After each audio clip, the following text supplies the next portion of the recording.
Victoria tried and failed to follow Milo, she inexplicably found herself standing in the penthouse of the hotel, her pulse quickening as her eyes landed on the bathroom door.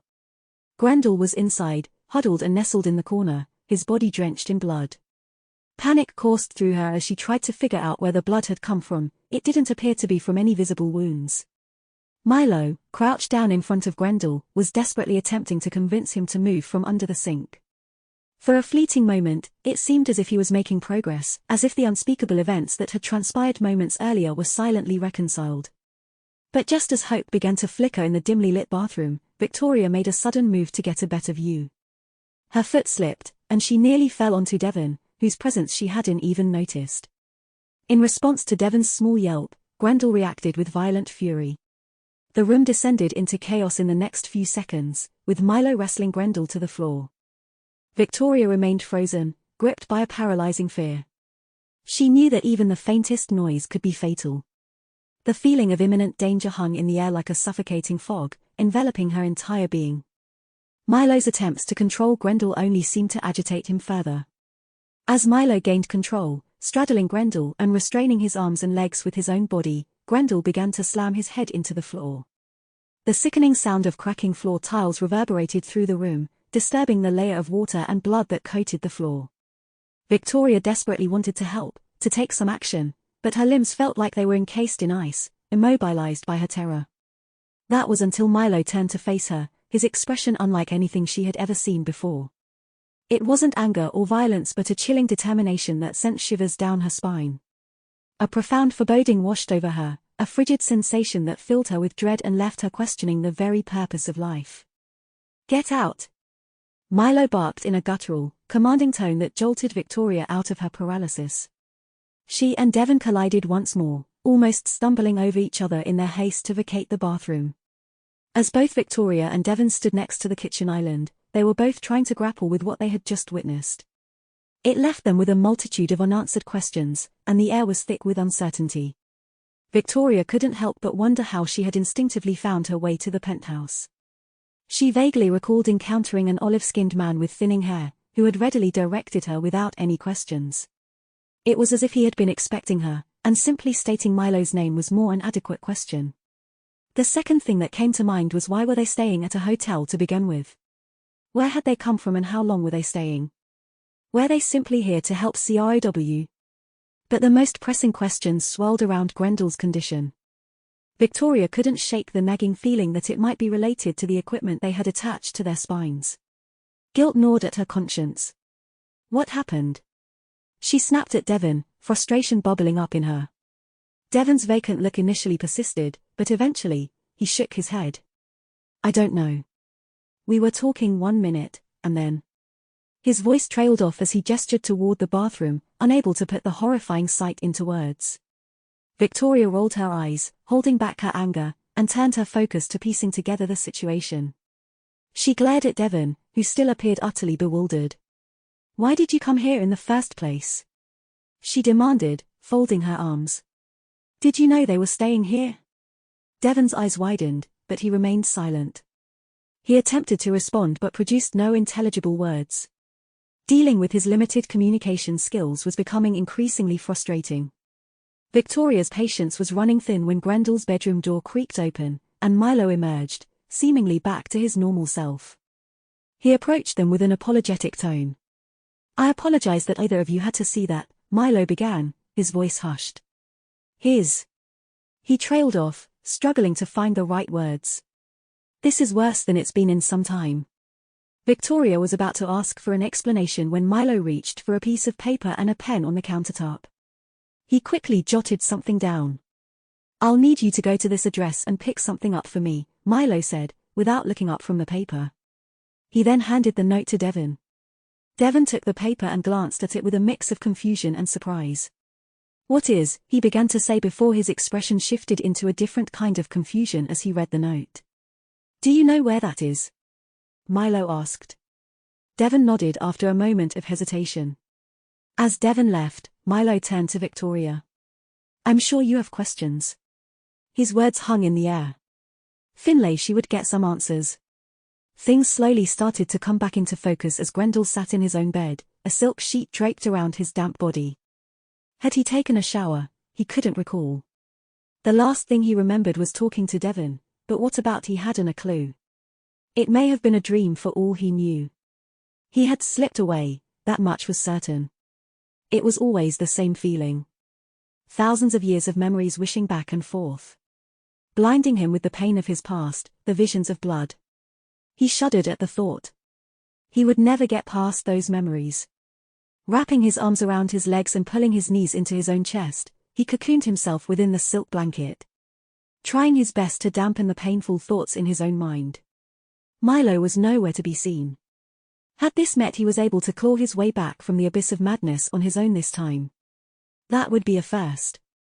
He faintly recalled a memory of Devon, a haunting image of him trying to soothe him in the confines of a blood-drenched bathroom. Devon's terror-stricken face and Grendel's blood-soaked hands. The weight of these visions pressed upon him, threatening to shatter the fragile grip he had on his sanity. His heart pounded like a relentless drum, the rhythm mirroring the chaos in his mind. It was then he questioned if he had killed Devon. It wouldn't have been the first time. His trembling fingers ran through his damp hair, evidence that someone had cared for him during his vulnerable state. It had to be Milo, logically speaking.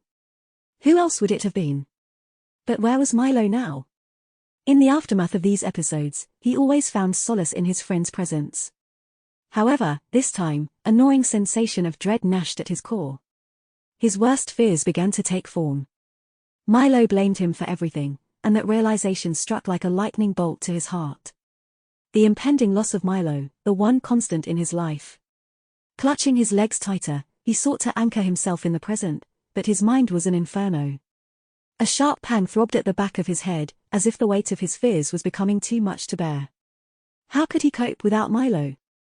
How would he perform even the simplest tasks, like making tea the way Milo did with such care? And what if another one of these soul-rending episodes consumed him? He doubted anyone else would extend the same compassion as Milo had. To most, he might be seen as a danger, a threat to be disposed of without hesitation. The room seemed to close in on him, the air thick with uncertainty and fear. He longed for Milo's comforting embrace. But now, as the minutes passed with no sign of his friend, Grendel faced an agonizing truth. After all this time, he might have to start to take care of himself. Overshadowing everything else. What would death truly be like? Would it bring nothingness, an eternal void? Or would there be something beyond, a continuation of consciousness? The uncertainty gnawed at his mind like a persistent ache. Was there a judgment that awaited him on the other side? Had he been a good person, despite the missteps he had taken along the way? Was judgment based on achieving a balance between the two, as if life were a cosmic equation seeking equilibrium? If that were the case, what would it mean for those who had dedicated their lives to doing nothing but good? Would they be subjected to the same scrutiny and consequences as those whose scales tipped in the opposite direction? The thought was disconcerting. With his head resting on his knees, he pondered this as the room around him faded into insignificance as his thoughts consumed him. It was then that he heard a voice, an initially unfamiliar voice that slowly settled into recognition. He wanted to leap up, but something held him back. No one had entered the room, and the voice seemed to emanate from within, echoing in his mind. The slippery slope of reality beckoned, and he knew he should regain control, pull himself back from the edge. Yet, the voice was a comforting presence, and the fear of being alone urged him to linger.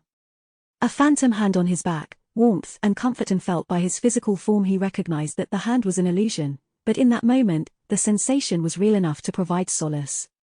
The soft, kind voice persisted, gently nudging Grendel to let go of his fears. He knew he had to fight it, despite how comforting it was. To regain control over his own mind and body. With immense effort, he tried to will his limbs into motion, to escape the clutches of this surreal trance, to reject the unreal comfort that held him in place. His toes gripped the bed, as if tethering him to the reality he was losing. But the sensation of the comforting hand along his back only grew stronger as he faltered in his resolve. Summoning all his strength, he lifted his head, attempting to reclaim his connection with the real world. But what he saw bewildered him, shattered the thin veil of hope that had begun to emerge. This wasn't his room, the walls were the wrong color, the atmosphere foreign. Instead of his bed, he was now seated on a fuzzy pink rug. Reality, or whatever semblance of it he had left, slipped through his fingers like sand. Yet, his gaze was drawn to someone else in the room. A violet-haired woman, mirroring his own posture, stared back at him. There was a profound sadness in her eyes, an inexplicable connection that sent shivers down his spine. "Why are you here?" she asked, her question sending an electric jolt through his chest. The world seemed to blur, his thoughts a chaotic whirlwind of emotions. He could feel the pull of the illusion, tempting him to surrender, to find solace in this alternate reality. But he couldn't ignore the woman before him. Her presence tugged at a hidden thread in his soul, and in that moment, he knew he had to find the strength to resist the illusion, no matter how painful it may be. Grendel's voice quivers with worry, his anguish permeating every syllable. Tears threatened to escape with every blink. The violet-haired woman drew closer to him with a warm smile. "You're never alone," she asserted, and with those simple words, the room surrounding them grew more vivid. Kit Kat's living room emerged from the haze, solidifying around them.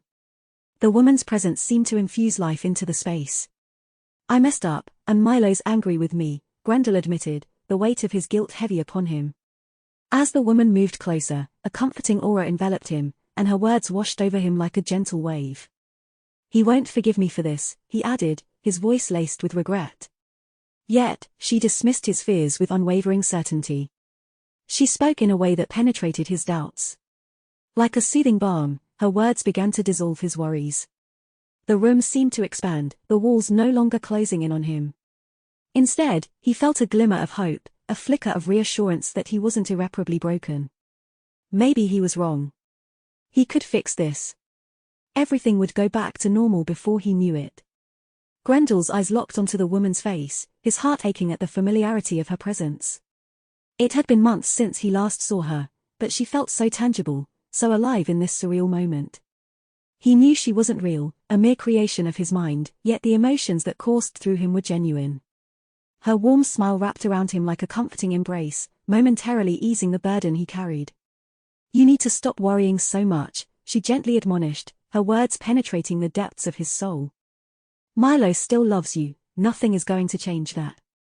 And after you do what you must, you will feel better. You know that." Momentarily, he felt a sense of joy he hadn't felt since that awful night. But it was short-lived, the pain of her absence resurfaced, raw and unyielding. "You're not here," he choked out, the words heavy with sorrow. "You left me." It was an admission that pierced through the illusions, a stark acknowledgement that she was no longer part of his world. His heart ached for her, yearning for the comfort and love she had once provided. He missed her deeply, and the void she left behind seemed insurmountable. In the blink of an eye, the serene atmosphere shattered into something malevolent and nightmarish. "Of course I'm gone." Catherine, or the twisted version of her, stood before Grendel, her hands clawing at his face with an otherworldly grip. Her once kind eyes now glowed with darkness, and her face contorted into a demonic version of herself. "You're a selfish idiot who only thinks about yourself. What did you expect? Do you honestly believe Milo wants to be trapped with you? He should have saved the world by throwing you from the roof when you were a baby." Each word she spat was a barb, slicing through Grendel's heart like daggers. He tried to retreat, to escape from this horrifying vision, but her grasp held him in place, trapping him in a nightmarish dance of torment. The barrage of insults intensified, each one striking him with the force of a physical blow. Even as he knew this wasn't real, the pain felt all too tangible, as if the very essence of his being was being torn apart. His mind screamed for it to stop, for this nightmare to end, but there was no escape from the relentless onslaught. "I would have been better off never knowing you. Our child would still be alive if it wasn't for you." Her words were filled with pain and anger as she cornered him. "I didn't want it to end like this," Grendel cried out, desperate to defend himself against the relentless onslaught of accusations. "I didn't mean for it to happen." Catherine's words stung like venom. "That's why, despite spending so much time on this stupid rock, you were never able to have a child. Even the earth understands what an idiot you are. And took a stand against anything else like you crowing out of the depths." The warm purple living room faded away, replaced with a void of darkness. The weight of guilt and remorse became unbearable, and he curled up in a ball, trying to shield himself from the words that permeated from his own mind. Tears streamed down his cheeks. He pleaded for her to stop, but the twisted voice showed no mercy, inflicting wounds that cut deeper than any physical harm ever could. In the distance, the sound of a door opening offered a glimmer of hope. Milo was here, he thought, a lifeline that could pull him back to reality, to safety. But hope was quickly snatched away as the voice mocked him once more, shredding any belief that Milo would come to his rescue. Milo isn't going to help you after what you put him through, the voice spat. The distorted voice no longer bore any resemblance to Kit Kat. It was an embodiment of his darkest fears, taunting him mercilessly. The voice urged him to look at his hands, to confront the blood that stained them, both metaphorically and literally. Grendel's mind raced with memories of the pain he had caused, and the harm he believed he had inflicted upon those he cared about. Grendel's world swirled between the haunting torment and the heart-wrenching reminder in his hands. The disfigured clump of flesh reminded him of a tragedy he could never forget, a life cut short too soon, a child born prematurely, a memory that continued to haunt him. The relentless voice of the other continued, but as Grendel stared at the clump in his hands, the voice began to fade. In a surreal twist of time, he was transported back to the past, to a time when he was still human. It should have been a joyous day, the day of his child's birth. But the happiness was shattered when his child arrived too early, so fragile and small. Fitting in the palm of his hand. He witnessed her first and last breath, a heart-rending moment. Others had assured him it was not his fault, that he couldn't have prevented it, but despite their words, he couldn't convince himself otherwise. The burden of guilt remained, clinging to him like a shadow that never waned. In the midst of his emotional turmoil, he whispered to himself, "It's my fault." The words echoed in the empty room, a desperate plea. But the walls remained indifferent, offering no comfort or redemption. As Grendel attempted to reason with himself, the feeling of being pulled into darkness intensified, like an unseen force tugging at his very soul. Something clawed at his shoulders, shaking him violently. When he felt he couldn't take any more, the room brightened, and the walls of the hotel room slowly came into focus. Richard appeared before him. At first mirroring the appearance of his tormentor, but quickly transforming into the man he knew. His red eyes give him comfort as a familiar face. "Grendel, snap out of it," Richard urged, his voice filled with concern. "What happened?"